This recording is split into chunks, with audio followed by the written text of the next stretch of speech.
Salut, c'est Léo, ça dit quoi? Kamala, tu es viré. Nous devons finir fort. Ce pourrait être l'une des élections les plus serrées.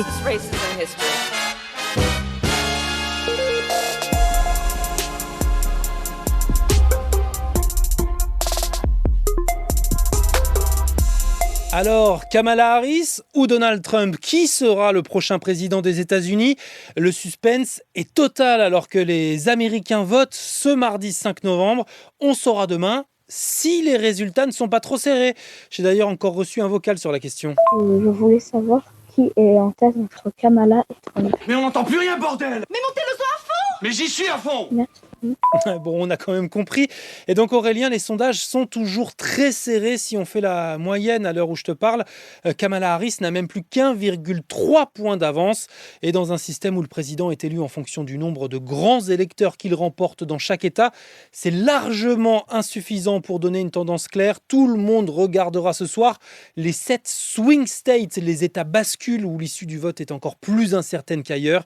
Et surtout, il ne faut pas faire confiance au site Polymarket qui donne Donald Trump vainqueur avec 60% des voix. Ce n'est pas un institut de sondage, mais un site de Paris. Salut Léo, je m'appelle Nine et en ce moment, le contexte politique aux États-Unis m'angoisse. En effet, j'ai peur qu'en cas de défaite, Donald Trump conteste les résultats et tente de prendre le pouvoir par la force, comme le 6 janvier dernier. Ouais, c'était le 6 janvier 2021. Donald Trump, président, avait alors été battu par Joe Biden, mais il n'a jamais reconnu sa défaite et ses partisans avaient alors pris d'assaut le Capitole, ce qui est considéré comme une tentative de coup d'État pour laquelle il est d'ailleurs toujours inculpé. Et donc, Nine, t'es pas la seule à craindre sa réaction. La police est d'ailleurs déployée autour de plusieurs bureaux de vote aujourd'hui et tous les bâtiments gouvernementaux de la capitale Washington sont barricadés. Soyons tout de même prudents, on ne sait jamais. Et donc près de 80 millions d'Américains ont déjà voté de façon anticipée sur les 244 millions d'électeurs au total. Le choix entre Donald Trump et 3 mesures de son programme que je te donne ici, contre l'immigration, pour la fin de la guerre en 24 heures en Ukraine et pour trouver plus de pétrole, car selon lui le changement climatique, c'est une grande arnaque, ou Kamala Harris, qui elle non plus n'est pas une grande défenseuse du climat, dont la priorité est plutôt la lutte contre la vie chère pour les classes moyennes et la sanctuarisation de l'avortement dans tous les États américains. Les premiers bureaux de vote fermeront ce soir à minuit, heure de Paris. Résultat demain matin dans Ça dit quoi. Maintenant, cette question que tu t'es peut-être posée comme de nombreux fans, peut-on continuer à écouter Nekfeu, le rappeur accusé de viol par son ex-femme? Tellement sombre que mon ombre est plus clair que moi. Il a répondu hier dans un communiqué dénonçant des intentions malveillantes de son ex-femme, avec qui il est en fait en conflit judiciaire sur la garde de leur fils depuis sa naissance il y a 3 ans.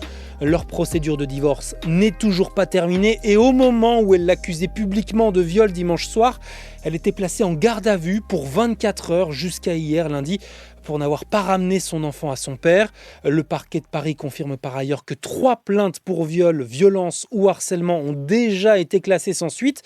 Mais un classement sans suite, même si c'est très rare, ça ne veut pas dire que la justice ne peut pas revenir à tout moment sur sa décision. Les associations féministes, souvent soutenues d'ailleurs par Nekfeu ces dernières années, rappellent régulièrement l'importance de ne pas mettre en doute la parole des victimes et de laisser les enquêtes progresser. L'actu ce mardi 5 novembre, c'est aussi la peur en Espagne de découvrir de nouveaux morts des inondations de la semaine dernière. 217 victimes pour l'instant, mais des dizaines de personnes toujours portées disparues. Et les recherches ont notamment commencé dans un parking de près de 6000 places, totalement inondé, dans un centre commercial de Valence. La police a partagé ces images glaçantes d'un de ses équipages y progressant sur une barque à la lampe torche. Aucune victime pour l'instant retrouvée dans la 50aine de voitures inspectées. Les opérations de pompage se poursuivent. 200 millions de litres d'eau doivent être évacués du parking.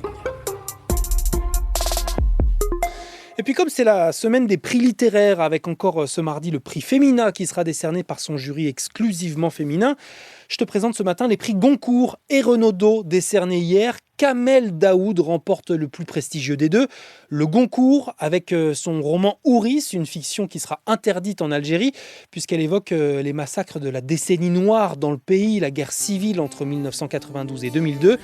Et c'est Gaël Faye qui remporte lui le prix Renaudot.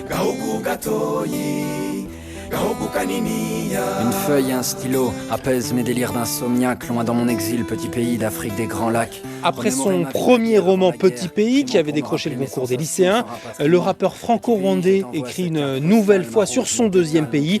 Jacaranda raconte la reconstruction du Rwanda après le génocide de 1994, à travers là les yeux d'un jeune homme qui a grandi en France et découvre le pays de sa mère. Le génocide des Tutsis au Rwanda, on l'a tous en tête, mais ça peut rester de la statistique. On se dit 1 million de morts il y a 30 ans. Finalement, qu'est-ce que c'est et comment se le représenter? C'est à ça que sert la littérature, c'est de ramener de la chair, de ramener de l'humanité. C'est un lieu de dialogue. Alors merci au jury du prix Renaudot d'avoir fait confiance à mon texte et de m'offrir ce cadeau merveilleux.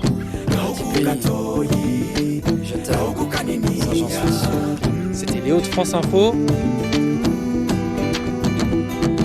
Allez, ciao.